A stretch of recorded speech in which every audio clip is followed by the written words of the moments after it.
Visiones Educativas.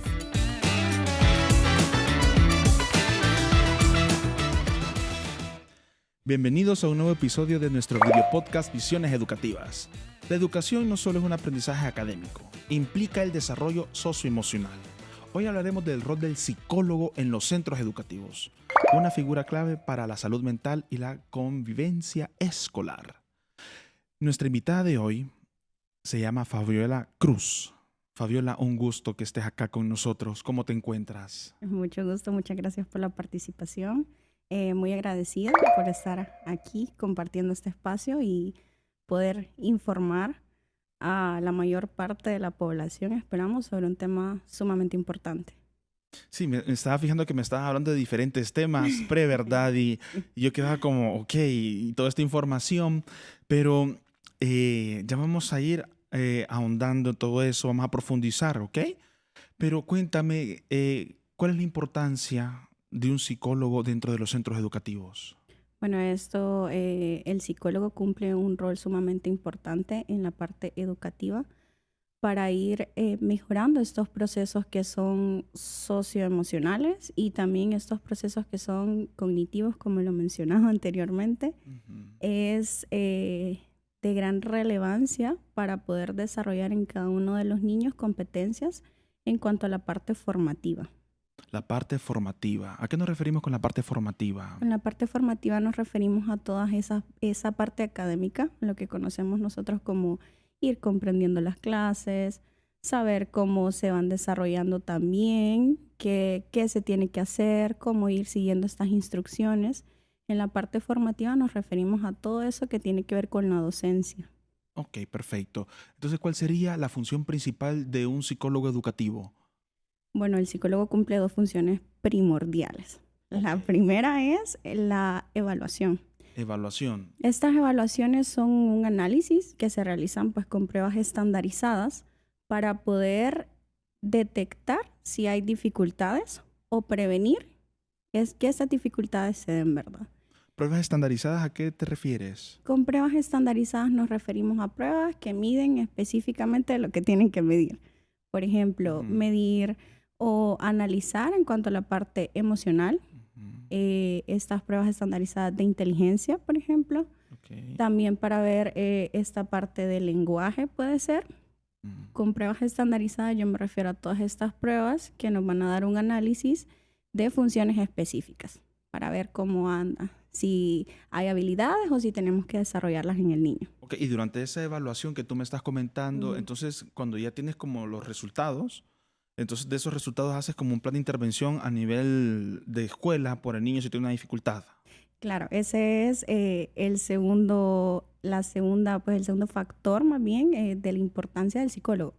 De estos análisis se saca pues un plan de acción para poder dar una intervención o poder crear programas que se dediquen a esto, ¿verdad? A prevenir, por ejemplo, cuando hay riesgo, que son niños tal vez en riesgo socioemocional, en riesgo o vulnerabilidad, ¿verdad? En cuanto a la parte social también se crean estos programas a raíz de estas evaluaciones. Cuando hay dificultades en el aprendizaje también de este análisis, con las pruebas estandarizadas que se pasaron anteriormente, se crea un plan de intervención. ¿Y cómo se interviene cuando un niño o un adolescente tiene esas dificultades? Bueno, se podría decir niño, ¿verdad? Porque en la adolescencia creo que si el padre se compromete, ¿verdad? El maestro se compromete y tal vez no sabe sobre las dificultades de aprendizaje, pero mira que el niño no puede pronunciar bien los fonemas, puede tener esas dificultades. Entonces, ¿de qué manera se puede intervenir con esas personas con esas dificultades de aprendizaje? ¿O cuáles tipos de dificultades de aprendizaje existen también? Sí, bueno, hay diferentes tipos de dificultades de aprendizaje. Puede haber dislexia, por ejemplo, en el que los niños cambian las letras, se le dice comúnmente. Hay dificultades en lectoescritura. Se puede también considerar una dificultad en el aprendizaje, el déficit cognitivo, en el cual el niño pues aprende un poco más lento, digamos, que el resto de los niños, que el resto de la normalidad, llamémosle así. Entonces, hay algunas estrategias que se pueden utilizar, no todas son generales, sino que son más específicas. Es por eso que uno de los papeles más importantes del psicólogo es poder evaluar, para saber qué estrategias utilizar o qué plan de acción utilizar con cada niño, porque cada intervención debe ser individualizada. Y si hay algo que usted mencionaba, que no es común que se den estos problemas en la adolescencia, pero realmente en ocasiones pasa.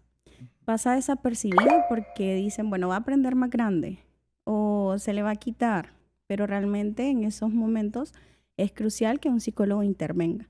Y cuando el psicólogo forma parte del sistema educativo, puede detectar estas dificultades en los niños y que no lleguen pues adolescentes con algún problema o con una dificultad y no tener un diagnóstico ni una intervención.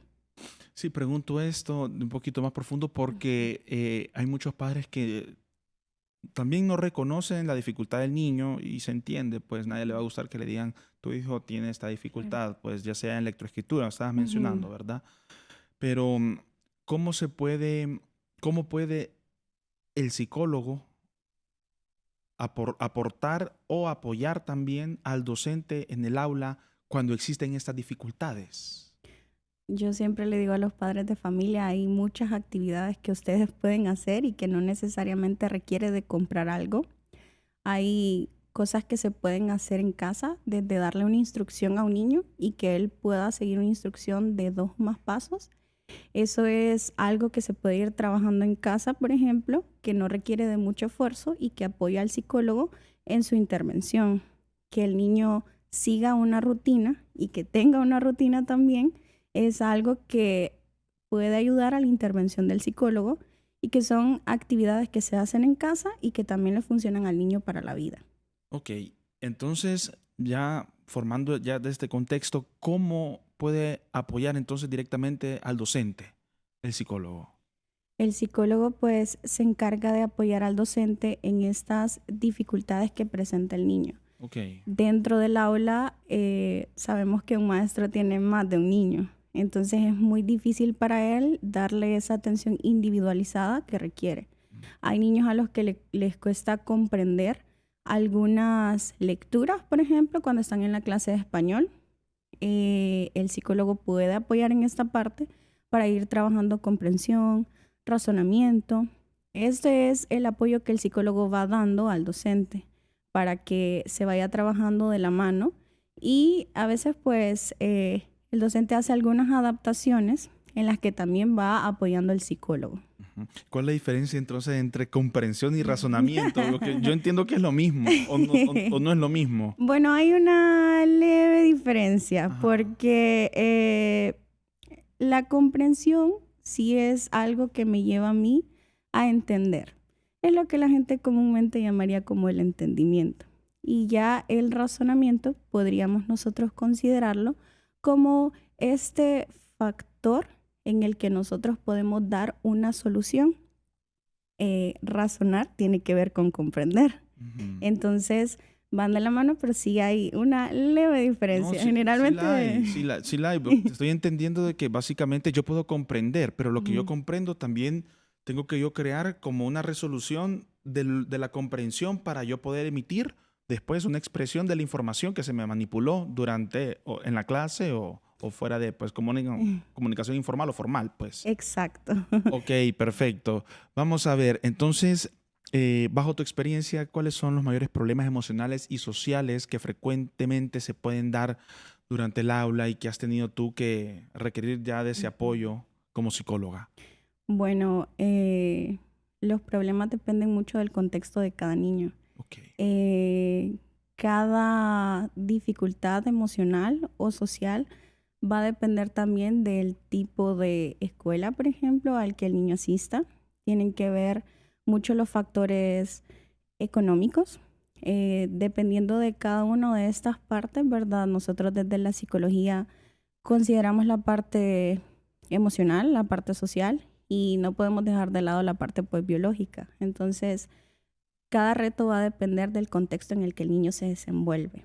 Eso es algo crucial.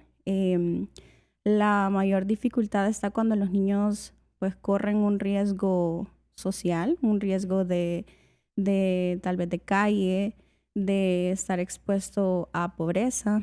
Hay muchos factores, no solamente económicos, que están relacionados con eso, sino también emocionales.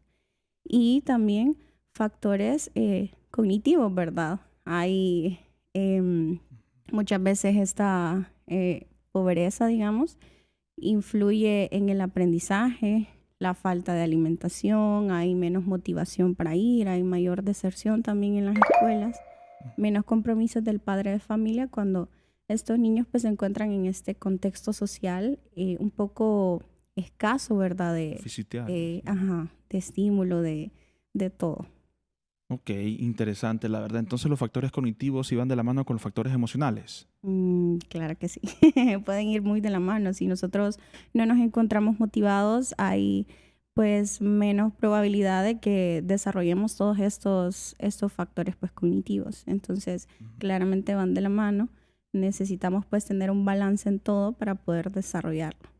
Ok, ocupamos ese balance para poder desarrollarlo. Entonces ese balance implica de que si un niño presenta como niveles de estrés muy altos por esa sobreexigencia, ese perfeccionismo por parte de los padres o por parte del docente también, que tiene que ser perfecto porque de esa manera muchas veces se educa y en realidad ahí es a donde conlleva esa ansiedad por rendimiento y dificulta esas funciones cognitivas, por lo que estoy Sí. entendiendo, esa capacidad de tomar decisiones, de resolución de conflictos, esa capacidad de metacognición que se llama, que la metacognición Ujú, básicamente es esa capacidad de pensar sobre mi pensamiento, sí, entonces yo puedo reflexionar, entonces ujú, puedo tener una automonitorización de ujú. sobre lo que yo hago o no hago, pero si estoy bajo niveles de estrés muy altos, eso me va a conllevar a tener esa dificultad para poder desenvolverme bien en el aula. Claro que sí. También podemos ver niños que se frustran más fácilmente. Entonces, cualquier fracaso, por mínimo que sea, para ellos no es tolerable. Entonces, vemos niños que ya no quieren intentarlo a pesar de que tienen las capacidades. También hay menos capacidad para poder autocorregirse. Entonces, ellos se frustran y ya saben que se están equivocando, ya no lo quieren intentar y todo el aprendizaje, pues, se ve pausado, ¿verdad? Por esta sobreexigencia, como lo decía usted, y estos altos niveles de estrés y de ansiedad. Ok, perfecto. ¿Qué papel juega el psicólogo educativo para la prevención de la violencia escolar? Es un papel sumamente importante también. Ok. Sí, el psicólogo se encarga, ¿verdad?, de poder psicoeducar a los niños, a los padres de familia. Actualmente vivimos en una era tecnológica, entonces las personas estamos más cerca y más propensas de poder pues sufrir violencia, no solamente física, sino también por medio de estas redes sociales a las que estamos expuestos constantemente. El psicólogo en este caso se encarga de educar, prevenir e implementar programas para que esto no ocurra. Si se considera verdad que está pues siendo ya un caso de violencia, también debe contar con las redes de apoyo necesarias para poder derivar en caso de que se dé tal vez no solo violencia en la escuela, sino también violencia en la casa que puede ocurrir. Debe tener las redes de apoyo, la información necesaria de qué hacer porque no nos podemos quedar tampoco solamente en la psicoeducación. Debemos implementar esos programas para que se pare esa pues violencia. Ok, ¿y cómo podemos nosotros básicamente como padres y si, tú como psicóloga, em, conocer cuando un niño está sufriendo de bullying y cuáles son ese acoso escolar y cuáles son básicamente esas características que podemos ver en el niño? Bueno, hay algunos indicadores emocionales. El niño se aísla, ya no quiere salir a recreo, no quiere jugar con sus compañeros. En casa, antes de salir o ir a la escuela, dice que no quiere ir, que no le parece. Hay niños que son más pequeños y lloran, no quieren ver a su maestra muchas veces, y esto no porque necesariamente esté relacionado con el maestro, sino porque el niño asocia la escuela como algo negativo. Esos son algunos indicadores. También niños que lloran por todo, Eso puede crear un trauma complejo para la adolescencia. puede crearlo claramente que sí. llevamos pues como seres humanos toda una historia. Podemos ver niños que en la adolescencia son más retraídos, más introvertidos, que les cuesta mucho expresarse, que se aíslan o no quieren trabajar tal vez con otros pares por eso mismo, ¿verdad? Por este trauma que fue generado en la infancia probablemente. También hay algunos factores que son académicos. Vemos niños que bajan su rendimiento, que pueden ser excelencia y de un momento a otro ya no lo son. Son algunos factores que nos alertan como psicólogos o como docentes también para identificar que algo está ocurriendo. Ok, qué interesante lo que estás comentando, Fabiola. ¿Y qué estrategias se realizan o se practican, tú practicas básicamente para trabajar con los familiares también? Bueno, en este caso se tiene que sensibilizar a los padres. Sensibilizar. Sí, sensibilizar en el caso de saber qué está pasando, por qué está pasando y como usted lo decía, ningún padre quiere que su hijo sea tal vez violentado en la escuela, que sea molestado en la escuela. Entonces tener el tacto, por eso yo le digo sensibilizar, No, porque yo sé que el padre de familia muchas veces no está preparado claramente, emocionalmente tampoco, para poder recibir ese tipo de noticias. Y nosotros como psicólogos somos ese apoyo en la parte escolar y también fuera de la escuela para poder atender al padre de familia. Y pues ese es un paso muy importante, sensibilizar al padre de familia, brindar estrategias también que se pueden implementar en casa y fuera de casa para que se generalicen y luego se puedan ir implementando también en la escuela. ok, perfecto. Entonces, básicamente, va como de la mano. Claro. Va de la mano la manera en cómo le decimos nosotros también a los padres que presenta una dificultad a nivel de conducta, ya sea a nivel emocional, o sea, ya que en realidad va más allá, que puede ser un trastorno también. Entonces, supongo que eso sí lleva su tiempo para saber de qué manera se le puede proyectar toda esta información de manera amigable, pues. Sí, el trabajo de psicología es de mucho tiempo poder tener el tacto para tratar con un padre de familia. Todos los padres de familia quieren que sus hijos sean los mejores, que sus hijos sean excelentes, que sus hijos sean lo mejor del mundo. Y cuando se presentan estas dificultades, eso claramente genera un shock emocional en el padre de familia. Entonces, que nosotros como psicólogos tengamos las herramientas para poder tocar esa herida sin lugar de hacerla sangrar más es sumamente importante. Sí, porque los padres quieren básicamente que sean el mejor, pues. Es decir, ajá, pero en realidad nunca va a ser el mejor. Es decir, es bien subjetivo eso, ¿verdad? Porque al final en la escuela te dicen su hijo es muy inteligente o su hijo tiene esas altas capacidades en algo, no sé. Pero ya cuando llegan a la universidad ya chocan. Sí, siempre le menciono a los padres de Hay un familia, golpe fuerte. sí, que es sumamente relevante, más que, La idealización. ajá, más que idealizarlo, darle al niño o al adolescente cosas que le sirvan para la vida, porque ellos no van a estar lastimosamente todo el tiempo y nosotros como psicólogos también nos encargamos de brindarles esas estrategias para que ellos se puedan defender ante un mundo real sin necesidad de que esté su papá o su mamá o sin necesidad de que esté yo como psicóloga apoyándolo, sino que ellos tengan los recursos personales para poder enfrentarse ante un mundo real. Para poder enfrentarse a un mundo real.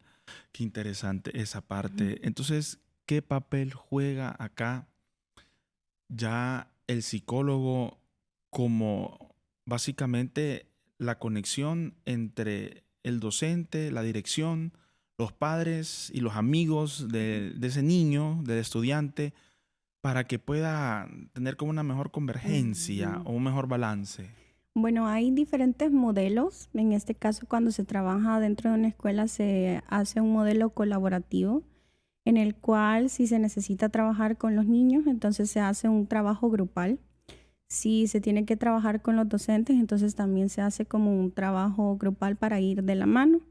Si se necesitan hacer intervenciones que se apoyen unas con otras también entre el docente y el psicólogo, se hace por eso se implementa más bien este modelo colaborativo para que todo vaya de la mano y no una cosa aquí, otra cosa No es allá. aislado No, entonces. no, no, no, todo tiene que ir al unísono y todo tiene que ir en la misma sintonía para que tenga un resultado positivo.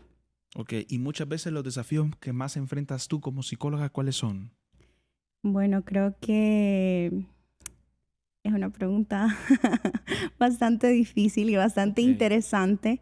Siempre nos encontramos con retos cuando las cosas se nos salen de las manos y nosotros no podemos apoyar y mi papel como psicóloga queda hasta aquí y yo ya no puedo hacer más. Ese es uno de los retos más grandes que yo puedo enfrentar como psicóloga cuando la familia no se involucra tampoco o tal vez en ese momento no le toma la consideración para poder atender una dificultad en el niño, es uno de los retos más grandes que yo enfrento día a día como psicóloga. Ok, ¿cómo influye el factor psicológico en el rendimiento académico de los alumnos? Bueno, puede influir de, de una forma bastante fuerte, Sí. bastante fuerte. Vemos niños que tal vez tienen las habilidades, pero no se esfuerzan tanto, entonces hay una discrepancia, podemos ver, ¿verdad? En esta parte académica y en los recursos psicológicos, digamos, que el niño tiene. Entonces, afecta mucho la parte psicoemocional en la parte académica. Niños que tal vez viven violencia en su casa, ya después cuando llegan a la escuela no están preparados para un proceso de enseñanza-aprendizaje. O negligencia, inclusive indirecta. Exacto. Porque como padre, yo te doy el celular, entonces estás Sí. acomodado en la casa, no hay ningún problema, pues. Pero lo que sucede es que estás siendo negligente Ujú. indirectamente, pero tú como padre crees que estás haciendo lo mejor porque el niño está tranquilo. Pero en Sí. realidad lo que estamos haciendo en realidad es básicamente aislándolo de la realidad. Entonces ya el niño tiene mayor dependencia, ¿verdad? Dependencia por parte del hogar, por parte de los padres, porque no hay autonomía, pues, porque tal vez en nuestros tiempos era el hecho de que podíamos ir afuera y jugábamos fútbol o tú con tus amigas, no sé. Entonces, ese sentido también de autonomía se va Ujú. perdiendo y conlleva a que tenga menos capacidad de decisión. Sí, sí, claramente hay, si el niño está bombardeado de estímulo en el cual no tiene que razonar ni comprender nada, entonces vemos que ya en la vida real pues no está dispuesto porque no está recibiendo tanto estímulo como con el teléfono, por ejemplo. Entonces esta negligencia también hace que el niño esté menos dispuesto a escribir en un cuaderno, que involucrar todos nuestros sentidos hace que nosotros pues tengamos ese aprendizaje como tal. Entre más sentidos involucremos, mayor aprendizaje hay. Entonces los niños ya no quieren escribir porque están todo el tiempo con el celular. Definitivamente. Ya no quieren jugar ellos porque están jugando videojuegos todo el tiempo. Entonces esa capacidad de creatividad se va Y eso perdiendo. puede crear un retraso en el desarrollo de un niño. Bueno, sí, sí puede crearlo, ¿verdad? Niños que son pequeños necesitan estar jugando. Los niños aprenden jugando en todas las edades. Entonces, si estamos solamente recibiendo un estímulo que nos está bombardeando, pero nosotros no estamos creando nada, claramente puede crear unas dificultades en el desarrollo. Sí, porque yo he escuchado que en el autismo, el famoso autismo que todo el Ujú, mundo denomina, ¿verdad? Eh, hay niños que lo que tienen un retraso del lenguaje. ujú, Y eso conlleva que muchas veces muchos especialistas vienen y diagnostican con autismo.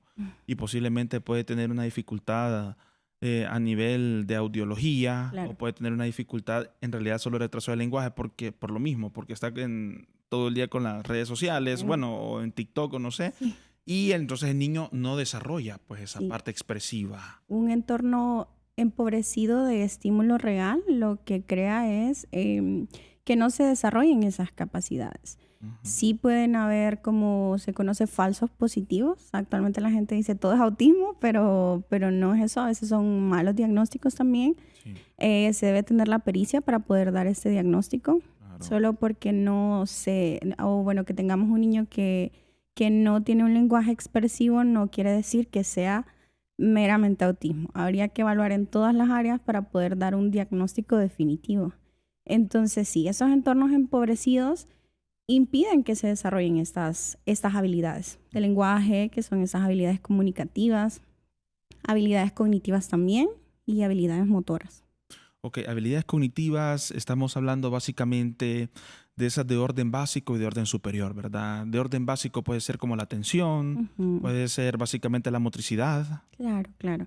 Y ya las de orden superior, lenguaje lenguaje, receptivo, ajá. visoespacial. Sí, ya estas de orden superior, comprensión, razonamiento, planeación y ejecución también, que tengo que hacer para poder llevar a cabo una actividad o para poder llegar a la meta. Y estas habilidades de orden superior se dan si nosotros tenemos las habilidades básicas. Entonces, sin estos entornos que nos hagan a nosotros desarrollar estas habilidades, pues claramente va a haber una dificultad en estas que son superiores. Así es. Entonces estamos entendiendo básicamente de que las funciones cognitivas normalmente la gente entiende que función cognitiva puede ser lo que vos pensás, Sí, pero en neuropsicología función cognitiva tiene términos diferentes, ¿verdad? sí. Entonces, un niño, por ejemplo, el trastorno por déficit de atención e hiperactividad, ¿verdad? Ujú. Tiene dificultades para discriminar su entorno y mantener la atención en un solo punto, que puede ser el maestro, entonces podemos hablar de que tiene dificultades en la atención selectiva, Ujú. pero la atención sostenida, que es un orden menor, sí la puede mantener si le Me interesa. interesa, Le interesa. realmente. Entonces, ahí hay puntos diferentes Ujú. para que también durante este podcast hay mucho maestro que pueda tener esa lectura de lo que se está hablando y se puede escribir para que ese apunte también sea como un poco más objetivo para que después conlleve a lo que es el psicólogo educativo, ¿verdad? Claro que sí. Siempre, pues, yo le recalco a los docentes, si usted ve alguna dificultad en algún alumno, anótelo, lleve una hoja de registro diario para poder sustentar, porque usted lo envía a una evaluación que tiene que evaluar el psicólogo y también poder decirle al padre de familia. Estamos teniendo estas dificultades en clase, se presentan o no se presentan en casa, para ver si también hay una concordancia en cada uno de los contextos del niño. Entonces, no solamente es escuchar algunas características y poder dar un diagnóstico, porque no es así, se tiene que evaluar previamente, tiene que hacerlo un psicólogo también.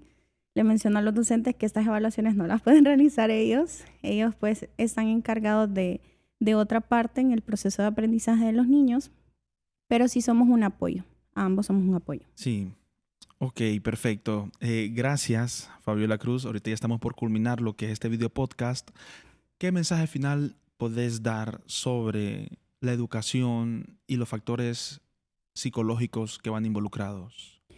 Es de gran importancia que se considere al niño como un agente activo del proceso de aprendizaje, que también se tome en consideración el valor de cada uno, que se les vea de forma individual y también que se consideren estos factores como la base para poder desarrollar el aprendizaje.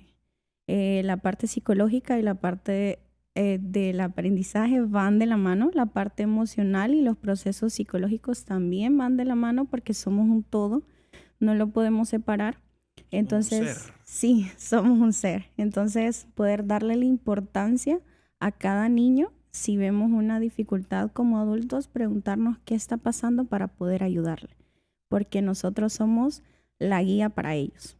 Ok, me encanta ese mensaje final. Los psicólogos son la guía. Entonces, en muchas ocasiones no tomamos en cuenta la salud mental y es importante, ¿verdad? Porque sin la salud mental, básicamente en cualquier edad, grupo etario, no importa, es decir, niños, adolescentes y adultos, em, requieren de ese apoyo Y si usted en algún momento se siente con ciertas dificultades con su hijo, afóquese a un psicólogo educativo, ¿verdad? O un psicólogo clínico. Ok, perfecto. Con esto queremos agradecer su fiel sintonía cada jueves con nosotros. Recuerden seguir nuestras redes sociales por STVE Telebásica y nuestra página web, donde encuentra recurso valioso que fomenta un camino hacia la excelencia desde las lecciones educativas y programas complementarios como este video podcast que cada semana refuerza contenido clave para un mejor futuro en Honduras. No olviden descargar la aplicación en nuestro canal, que ya está disponible en todos los recursos necesarios para trabajar por la formación académica. Se despide de ustedes David Laínez, neuropsicólogo clínico forense. Hasta nuestro próximo episodio. Que estén bien.